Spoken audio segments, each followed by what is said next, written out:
you here for the piano? Oh.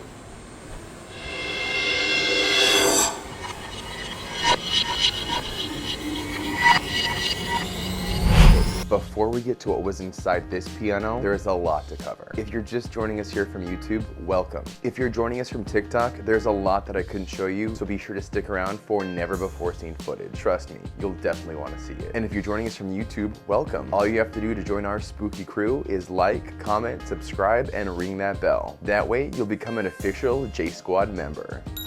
Don't forget to tap the code in my description to get 10% off all books and merch today.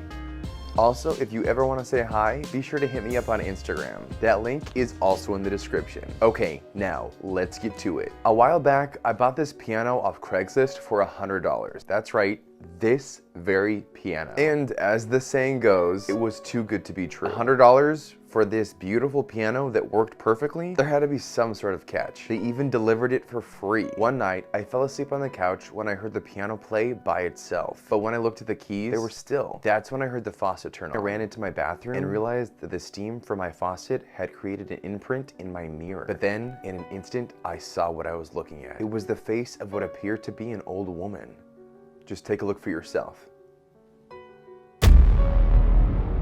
As soon as the steam dissipated, the face was gone. That's when I heard the piano again. It was playing some song that I recognized but couldn't make out quite yet. I came to check it out, but when I opened the lid of the piano, the keys were again still. I tried to take my mind off things by washing some dishes. That'll help, right?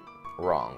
Before I finished one dish, I heard the piano play again. So I dropped the dish and ran over to the piano, only to find the keys completely still again. I knew something was going on, or that something was trying to communicate. But whenever I tried to communicate back, I hit a wall. So that night, I decided to set up my camera to catch whatever was trying to communicate and find anything that may be out of the ordinary. And sure enough, the next morning when I reviewed the footage, this is what I saw.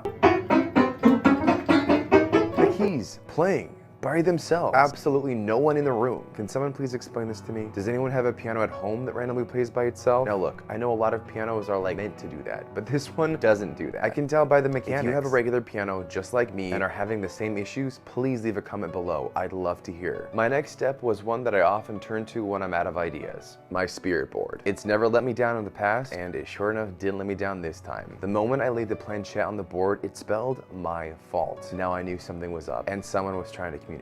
But who? And why? So many questions. I wrote back email after email to the owner of the piano who sold it to me, but they just ignored me, and after a while finally replied and said, all sales final. After the board spelled my fault, I started cleaning it up when I heard this awful slam. I had no idea what it was, but when I ran out into the living room, I knew in a heartbeat what it was. The piano had slammed shut all by itself, and it was playing again, that same song, angrily pounding on the keys. I lifted the lid to try to stop the music, but it was locked. Nothing that I did stopped the music. It just kept getting louder and louder until my neighbors were calling. Finally, my witch neighbor Evie showed up at my door and asked if she could check it out. I of course said yes. I needed all the help I could get. The moment she came in, she rushed to the piano and placed both hands on top of the lid. Then she closed her eyes and listened attentively. She was there for no more than a moment or two before she drew back in fear. I knew by the look on her face that something was wrong. When she finally caught her breath and her state of mind, she explained to me that there was a restless spirit caught inside of the piano and that I needed to release it, or else this would keep happening. Hey, look, I like the piano. I wasn't giving up yet. I wanted to keep it. Plus, whoever was trying to communicate definitely needed some help. I could tell they felt guilty and had a lot of remorse towards something, but I couldn't pinpoint. That night, after Evie left, I emailed the owner one last time and explained that the piano was locked, playing the same song over and over, angrily. It wasn't until I mentioned the name of the song that I got any sort of normal reply from the owner. Once I told him I heard said that he was coming over right away. Okay guys, here's the moment you've all been waiting for. Check out what happened when the owner came to my house, was able to open the piano, and took a look at what was inside. Hey, are you here for the piano? Oh.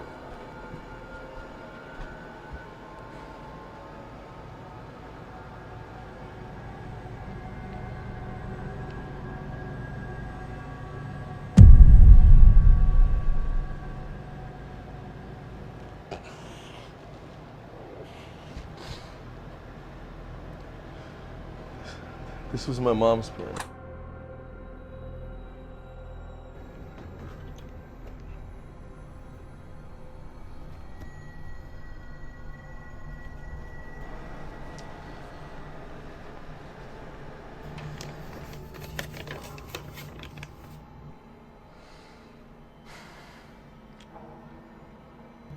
I am so sorry, my sweet Amir. I was so wrong about everything. I never should have forced you to play piano. I see that I was wrong now, but unfortunately it's too late.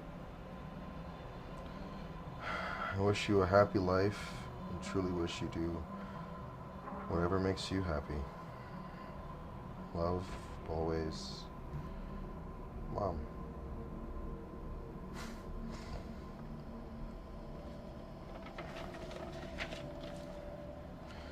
You know, my mom was a concert pianist, and she wanted me to play piano, obviously, so she gave this to me when I was younger. And I kind of resented her for it. I just felt like she was trying to live vicariously through me, without really giving me too much choice about what I should be doing. And obviously, with her passing recently, the piano was in the will, so they gave it to me, delivered it to my doorstep, and I just couldn't hang on to it. Of course. And there you have it. His mother wanted him to be a classical pianist like herself, but he wanted to be a rapper. And just because he didn't follow in her footsteps, she disowned him. He told me that his entire life they didn't talk because he wasn't a concert pianist. How awful is that? I'm glad that Amir finally got some closure. And in whatever way possible, his mother was able to send him that message. It was really unfortunate it was too late for them to have discovered that in life, but it's not too late for us. It's important to remember that everyone is different and has their own specific goals, needs, wants, and desires. If you truly love them and are there to support them, it's important for them to know that you're going to support them in no matter what they choose to do. Some dreams are harder than others, but those dreams are even harder when there's no support from your loved ones. So remember, even if it's not what you want them to do, it's what they want to do. Give them your support and love, and they'll give it back. That's all for tonight, J Squad. Sending my love over and out. Oh, hey, are you still here? Oh, no, don't go away. There's some more videos I'd like you to see. Have you checked out this one yet? Or what about that one? Or what about this one? Don't forget to subscribe and ring that bell. Thanks for being part of the J Squad. We'll see you next time.